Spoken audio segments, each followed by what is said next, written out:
Stop thinking Donald Trump is stupid. If you think his insults are just childish name-calling or schoolyard bullying, congratulations. You are exactly the victim he is looking for. You are staring at the finger while he is rearranging the reality around you. What if I told you that every nickname, every mean tweet, and every repetitive phrase is part of a calculated psychological warfare system called a linguistic kill shot? He isn't debating his opponents, he is deleting them. He is hacking your visual cortex to plant images that you literally cannot unsee. Today on Psyche Lens, we are going to break down the dark NLP secrets behind the man who hijacked the American mind. By the end of this video, you won't just see a politician, you will see a master hypnotist at work. Welcome to the dark side of persuasion. Let's get one thing straight before we dive in. In the world of high-stakes power dynamics, logic is a liability. The human brain likes to think it's rational, like a computer processing data, but it's not. It is a drama-addicted, pattern-seeking machine. Scott Adams, the creator of Dilbert and a master of persuasion, coined the term linguistic kill shot. So what makes a nickname a weapon? A linguistic kill shot is not just an insult. Calling someone an idiot is forgettable. It's weak sauce. A true kill shot is a label that does two specific things. First, it must be visually sticky. You have to be able to see it in your mind's eye. Second, and most importantly, it must confirm a suspicion you already had deep down in your subconscious. When these two elements combine, it creates a confirmation bias filter. Once that filter is set,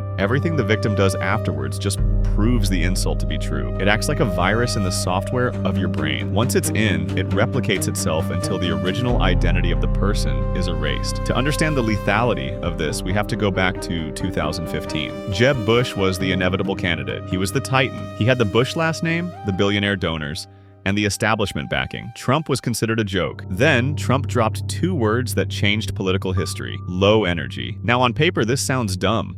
It's not a policy critique. It's not a scandal. But psychologically, it was a nuclear bomb. Why? Because Jeb Bush is a naturally calm, soft-spoken guy. The moment Trump said low energy, he hacked your visual brain.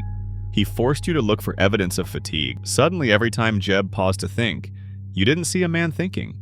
You saw low energy. Every time he adjusted his glasses or politely waited for his turn to speak, your brain screamed low energy. Trump didn't have to defeat Jeb in a debate. He turned the audience into the jury, and he gave them the lens to judge him. Jeb tried to fight back with facts, policy papers, and logic, but you can't bring a spreadsheet to a knife fight. Jeb Bush spent $100 million to become the president, and he was destroyed by a two-word nickname that cost $0. That is the return on investment of a kill shot. Let's look at the mechanics of the visual anchor. The brain thinks in pictures, not words. If I tell you do not think of a pink elephant, you instantly see a pink elephant.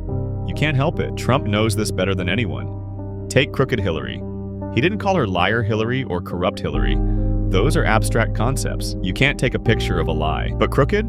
That's physical. It implies something bent, broken, twisted. It evokes the visual of a robber, a striped uniform, a hustle. It creates a movie in your head where she is the villain. Then fast forward to Sleepy Joe. This is a masterclass in age framing. Every time Biden stutters, which he has done his whole life, or closes his eyes for a split second to concentrate, the sleepy filter activates in your mind. If Trump hadn't branded him sleepy, you might look at Biden and think, oh, he is contemplative, or he is thinking deeply. But because the kill shot is active, you think, he's napping, he's out of it, he's senile. Trump doesn't debate the reality, he frames the reality. And once you step into his frame, you have already lost the argument. Now you might be asking yourself, why doesn't this work against Trump? Democrats and the media have thrown every name in the book at him. Racist, dictator, orange man, Drumpf. Why don't they stick? Why is he Teflon Don? It's because the attacks against him violate the rules of the kill shot. Calling him a dictator isn't a kill shot because, well, look at him. He's chaotic. He's tweeting at 3 a.m. He acts on impulse. He doesn't look like a calculated, cold, organized Stalin. He looks like a bull in a china shop. The label doesn't match the visual observation, so your brain rejects it. When you call him orange, it's funny, sure, but it's not a character flaw that makes him incompetent. It's just cosmetic. It doesn't trigger fear or loss of respect. To beat a kill shot, you need a label that is stickier than the one he gave you, and so far, no one has found the kryptonite. This is pure NLP, Neuro-Linguistic Programming. Trump repeats these phrases until they become mantras. Build the wall. Lock her up.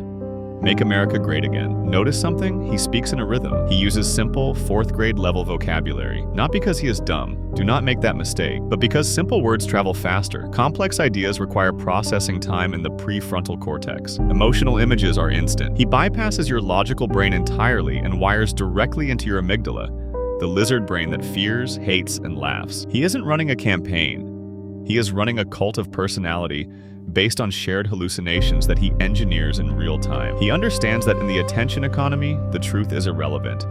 The only thing that matters is who controls the mental image. So the next time you hear a nickname, don't just laugh. Pause. Ask yourself, what image did that just plant in my head? Because in the war for your mind, the person who names the game owns the game. The scary part isn't that this technique works on the uneducated masses. The scary part is, it's working on you right now and you don't even know it.